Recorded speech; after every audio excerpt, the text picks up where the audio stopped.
Dzień dobry, co dalej z PLN? Ważne chwile, to jest temat przewodni tego wpisu. Oczywiście na samym początku zachęcam do subskrybowania, dodawania komentarzy i dawania lajków, jeżeli uważacie, że te materiały niosą dla Was jakąś wartość. A tych wszystkich, którzy chcą śledzić mój portfel w edycji wrześniowej, zachęcam do wysłania specjalnej wiadomości, adres e-mail tutaj poniżej, a będziecie otrzymywać wiadomość z informacjami, jak modyfikuję mój portfel w zależności od zmieniającej się sytuacji następnego dnia na indeksach giełdowych, na Forexie, na surowcach, na obligacjach, a nawet na Bitcoinie. Zapraszam, zachęcam i zaczynamy. Na wstępie przypominam, że wykresy pochodzą z dwóch platform, z Bloomberga i z Xstation 5. Co dalej z PLN? Ważne chwile.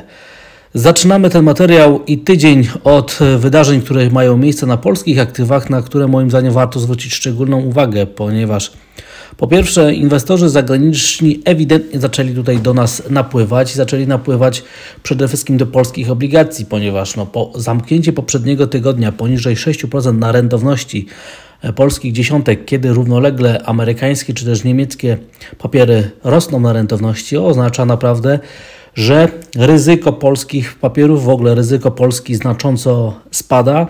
No i coś pozytywnego się dzieje, stąd też napływ kapitału jest dość dobrze widoczny. A przełamanie tej bariery 6% na wykresie tygodniowym moim zdaniem sygnalizuje, że jest szansa naprawdę na rozpoczęcie fali kupna polskich papierów, które sprowadzą nas w okolice sierpniowych minimów, a na wykresie widzimy, że przebiega tam także średnia 200-sesyjna, więc moim zdaniem jest idealny czas, żeby zacząć rozważać, czy faktycznie tak się stanie i bardzo podobnie widać na to wszystko po zachowaniu polskiego ETF-u na całą krzywą dochodowości. W tym wypadku widzimy, że popyt się pojawił, cena tego ETF-u rośnie, czyli praktycznie cała polska krzywa dochodowości, wszystkie terminy wygasania obligacji są kupowane i jest to pozytywna oczywiście informacja. Natomiast dlaczego tytuł tego wpisu jest zatytułowany "Co dalej z PLN"? Ponieważ w piątek na zamknięciu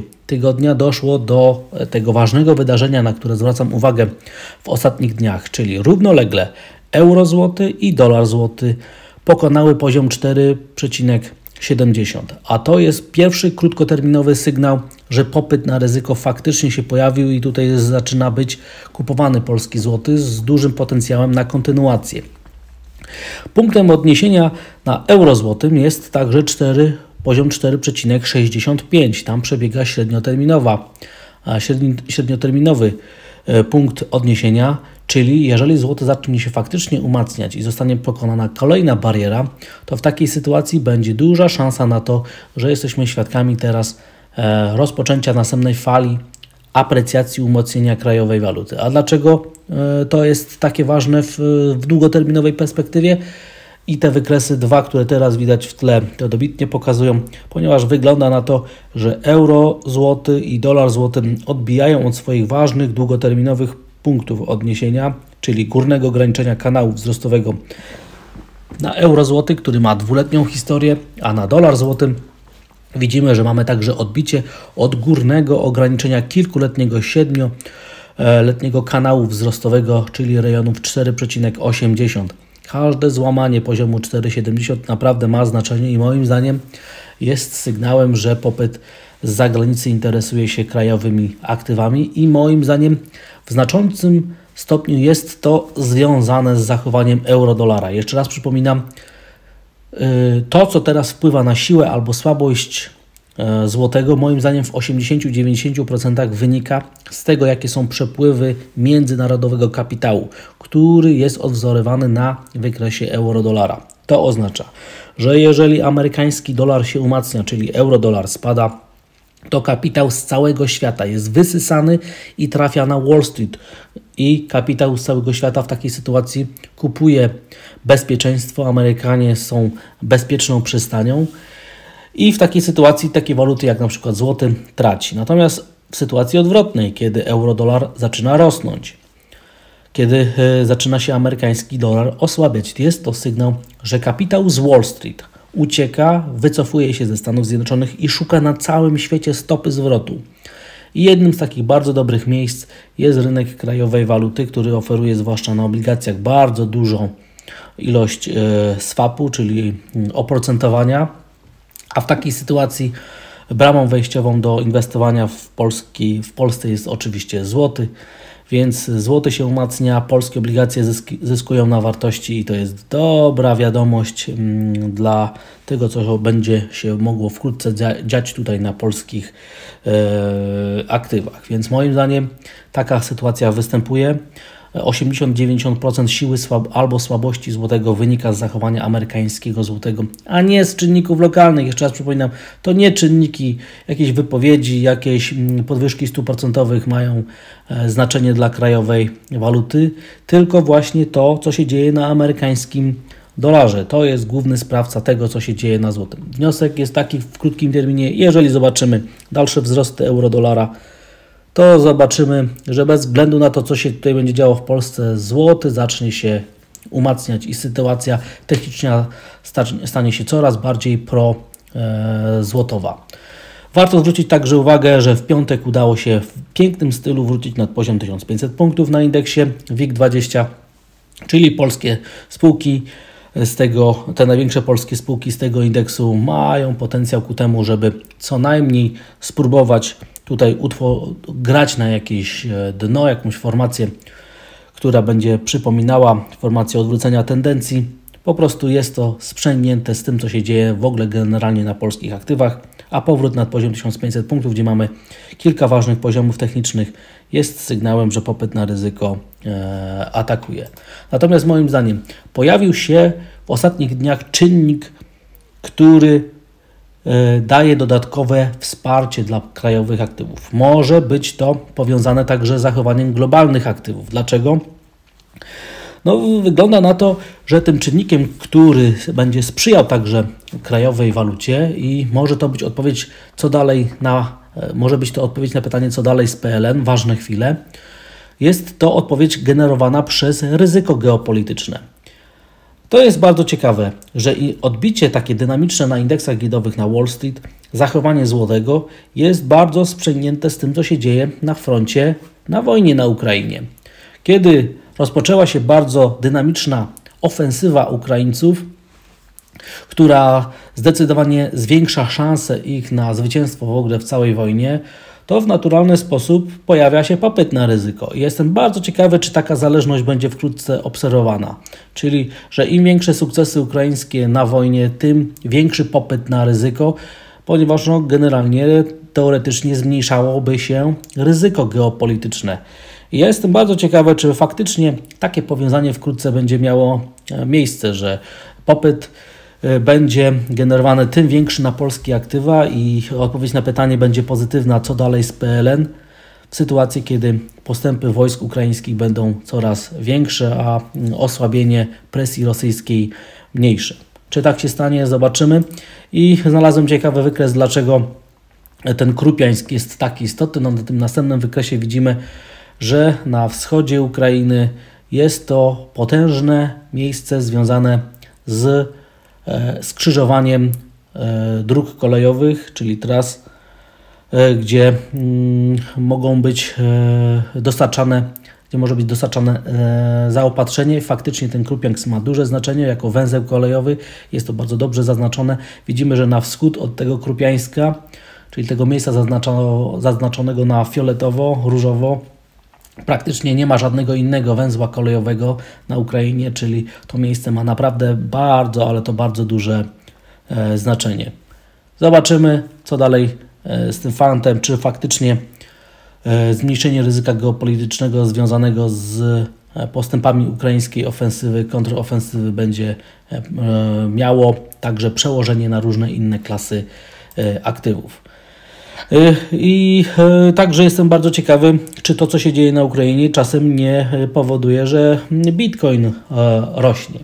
Bitcoin, indeks S&P bardzo dynamicznie w ostatnich chwilach się zachował i to pomimo właśnie tego, że rentowności amerykańskich obligacji szły w górę. To jest moim zdaniem także pewnego rodzaju sygnał, że takie powiązanie geopolityka a rynki finansowe może mieć miejsce. Natomiast wracając do Bitcoina, widzimy, że świeca tygodniowa zachęca do wizyty w okolicach poziomu $23,000, gdzie mamy średnią 200-sesyjną, gdzie mamy roczną linię trendu spadkowego.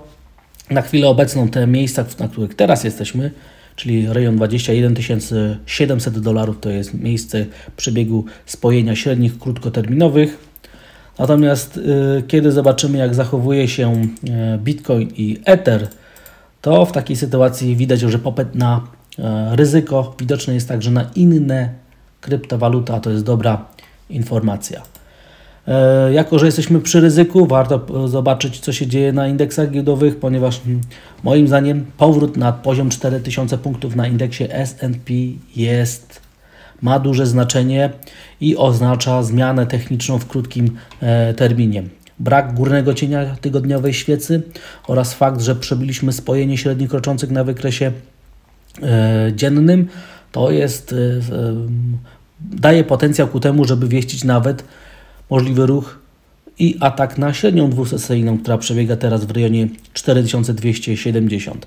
Więc najbliższe dni będą ważne. Pamiętamy, że za 1,5 tygodnia mamy Fed. Rynek teoretycznie powinien być w takim nastawieniu na wyczekiwanie, ale oczywiście zmniejszanie się ryzyka geopolitycznego, jeżeli to rzeczywiście jest główny czynnik, który powoduje teraz wzrost popytu na ryzyko, czyli zmniejszanie się ryzyka geopolitycznego, mówiąc innymi słowami, zwiększanie szansy na przegraną Rosji, czyli wkrótce na jakiś rozejm, na jakąś sytuację co najmniej patową ze zmniejszeniem prawdopodobieństwa bardziej agresywnych ruchów ze strony Rosji. Moim zdaniem może być czynnikiem, który faktycznie wpływa teraz także na zachowanie indeksów giełdowych na Wall Street i oczywiście będziemy tą tezę weryfikować w czasie rzeczywistym. Powrót nad poziom 4000 punktów oznacza także powrót nad Fibonacciego, który ma duże znaczenie. Oznacza to także, że popyt na ryzyko może wygenerować ruch jeszcze przed oczywiście decyzją Fedu.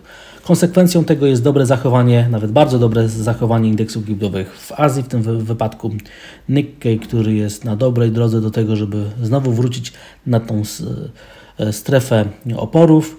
Popyt na ryzyko powinien atakować dzisiaj także indeksy giełdowe w Europie, zwłaszcza te w Niemczech, a powrót nad poziom 13 000 punktów w tym wypadku oznacza także, że na wykresie powstaje formacja odwrócenia tendencji spadkowej na wzrostową i myślę, że rośnie prawdopodobieństwo co najmniej ataku na poziom 14 000 punktów, jeżeli rzeczywiście to powiązanie między ryzykiem geopolitycznym a sytuacją na giełdach stanie się faktem. Odwrócenie tendencji spadkowej na wzrostową to jest to, co płynie z analizy wykresu indeksu DAX. No i teraz rynek generalnie związany z długiem, czyli amerykańskie obligacje już wyraźnie nad poziomem 3,30%. Widać, że wzrosty rentowności nie przekładają się na spadki indeksów giełdowych, więc wzrosty indeksów giełdowych wynikają z czegoś innego. Wzrost stopy rynkowej generalnie nie ma teraz negatywnego wpływu. Bardzo podobnie jest względem niemieckich papierów.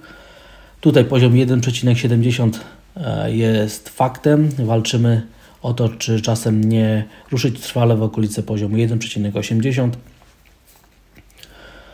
Na celowniku jest Fed i obligacje będą się pozycjonowały pod następną dynamiczną podwyżkę stóp procentowych w Stanach Zjednoczonych. Moim zdaniem tak to teraz należy interpretować. I kiedy już jesteśmy przy obligacjach, warto także obserwować euro-dolara.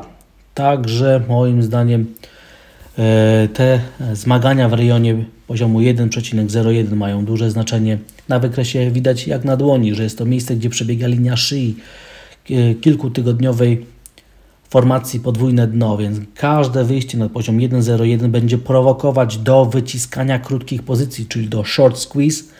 Short squeeze w tym wypadku to paniczne zamykanie długich pozycji w amerykańskim dolarze, czyli krótkich na euro-dolarze, a to w takiej sytuacji może generować ryzyko bardzo dynamicznej tendencji wzrostowej na głównej parze świata, więc bądźmy bardzo, ale to bardzo czujni za każdym razem, kiedy euro-dolar wychodzi nad poziom 1,01, ponieważ będzie to także oznaczało ogromną szansę na dynamiczne odbicie od dolnego ograniczenia kilkuletniego kanału spadkowego widocznego na tym następnym wykresie. Z ciekawostek, jak pozycjonują się hedge fundy, widzimy, że lekko rośnie netto długa pozycja na amerykańskim dolarze, ale to nie jest jakaś fascynująca, dynamiczna tendencja, po prostu lekko się zwiększa netto pozycja długa i to wynika z zachowania dużych graczy w poprzednim tygodniu. A na rynku walutowym warto także obserwować oczywiście pary związane z jenem z powodu korelacji z zachowaniem amerykańskich obligacji, w tym wypadku dolar-jen. Jeżeli nie pokona tej najszybszej linii trendu spadkowego, to jednak w krótkim terminie cały czas będzie faworyzowany scenariusz pro-spadkowy, a duzi gracze na jenie widzimy, że w poprzednim tygodniu zwiększali krótką netto pozycję. Jest ona naprawdę na poziomach rekordowych. I na koniec surowce, ponieważ moim zdaniem teraz obserwujmy zachowanie ropy naftowej, ponieważ każdy dalszy spadek, utrzymanie zwłaszcza poniżej poziomu $85 oznacza faktyczne przełamanie dwuletniej linii trendu wzrostowego i zwiększa się wtedy szansa na to, żeby wkrótce spaść w rejon $65–75, ponieważ te miejsca są wtedy wskazywane jako następne potencjalne wsparcia.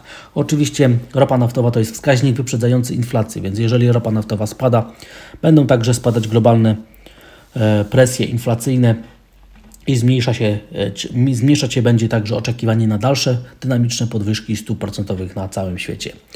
Dziękuję bardzo za odsłuchanie tego materiału. Zachęcam do subskrybowania, dodawania komentarzy i dawania lajków. Jeżeli uważacie, że te materiały niosą dla Was jakąś wartość, a tych wszystkich, którzy chcą śledzić mój portfel w edycji wrześniowej, zachęcam do wysłania specjalnej wiadomości, adres e-mail tutaj poniżej, a będziecie otrzymywać wiadomość z informacjami, jak modyfikuję mój portfel w zależności od zmieniającej się sytuacji rynkowej następnego dnia na indeksach giełdowych, na Forexie, na surowcach, na obligacjach, a nawet na Bitcoinie. Życzę pięknego, słonecznego dnia i oczywiście stopy zwrotu. Pozdrawiam.